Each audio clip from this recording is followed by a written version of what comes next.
Since due to the lockdown we could not conduct the experiments pertaining to this particular semester, so we will be conducting the experiment called as a dismantling and assembling of a clutch, single plate clutch.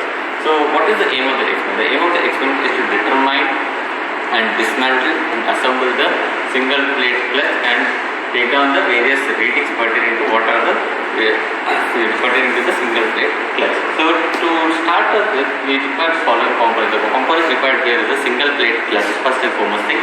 The single plate clutch, you can see here, this is a single plate clutch which is in a right now in a dismantled view. So this particular dismantled view single plate clutch will be dealt a little bit later. Now to dismantle this single plate clutch, we need following tools.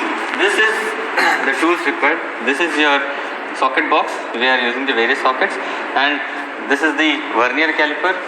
This is the outside caliper, the inside caliper, the ring spanner, the open end spanner, feeler gauges, and we are using the tape for the measurement of the diameter, and we are also using the cutting plier for removing the springs from the clutch plate assembly. So we will be directly getting into the clutch plate dismantle and assemble now.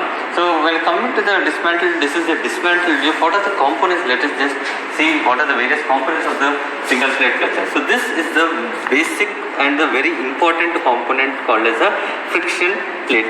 So here we can observe there are two friction surfaces. One is friction surface 1 and the friction surface 2. The one end of the friction surface is connected to the flywheel. The other side of the friction surface is connected to the pressure plate. Now where exactly is the pressure plate, which we need to know. So this particular friction plate will be attached on the top of this, like this, okay, and then we are going to see the pressure springs which are being there. There are around 12 pressure springs.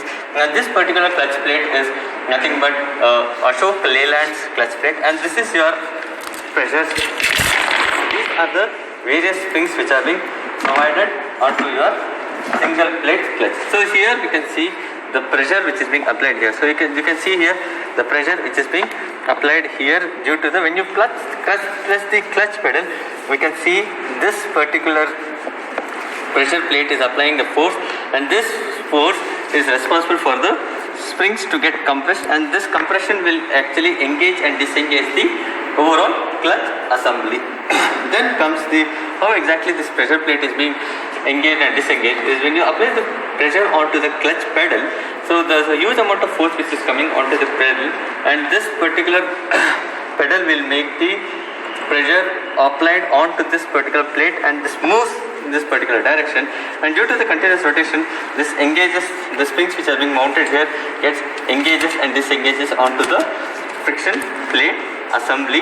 So the friction plate assembly has another very important component called as a plate.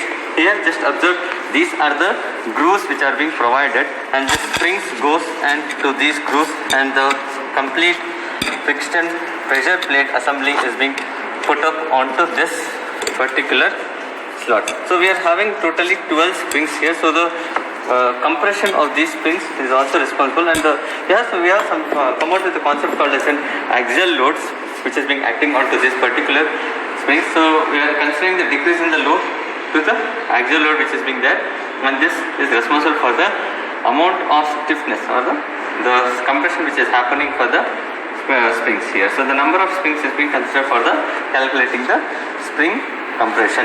And what are the various observations which we are supposed to consider in this case of the friction plate and the clutch plate are just we can observe here is the friction plate thickness, the clutch plate diameter, spring thickness, center hub diameter, and the number of springs and the spring dimensions. So spring dimensions are being measured using the vernier caliper. So we will be taking the thickness of the spring here. The thickness of the spring is approximately calculated for each and every case. So we will be getting approximately 3.5 mm here. So 3.5 mm spring thickness is being considered in the case of your number of springs is 12. So we are having the next important is the friction plate thickness. So friction plate thickness, we are supposed to consider friction plate thickness individually, not or we cannot consider the gap. So for that particular reason we are using this particular friction plate thickness individually. The one side of the friction plate is approximately 5.5 mm and the other side of the friction plate is also approximately 5.5 mm. So this is the friction plate thickness found out, and the pressure clutch plate diameter has been found out. Now the clutch plate diameter can also be, the friction plate diameter is approximately 14 inches, that is 36 mm, approximately 14 inches, that is around 36 centimeter or 360 mm. Then we are having the other side is the pressure plate thickness, the pressure plate diameter. The pressure plate diameter is approximately 17 inches, that is around 425 mm. This is the outside diameter. Now what is the inside diameter for this particular pressure plate is also to be considered here. This is the area of their inside diameter, which we consider is approximately 5.5 inches, that is 130 mm. And we are also going to consider the case of the inside diameter of the clutch plate, friction plate also here is approximately, we are getting around 9 inches, approximately 9 inches, that is we consider here in this case. The 9 inches is their diameter, that is around 21 centimeter, that is around 210 mm.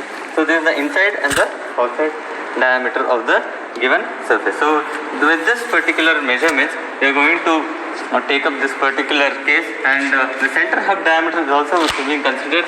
This we have got a spring thickness. The center hub diameter is this, which is being told as a 5 inches, approximately 130 mm. So with this particular measurements, we are going to wind up this particular single plate clutch, dismantle and assemble. The assembling will be carried out once all these dimensions have been taken. So the results, what exactly we are going to do, the dimensions of the given clutch are determined and we are going to assemble it. Right? So assembling is the overall assembly which we are going to do.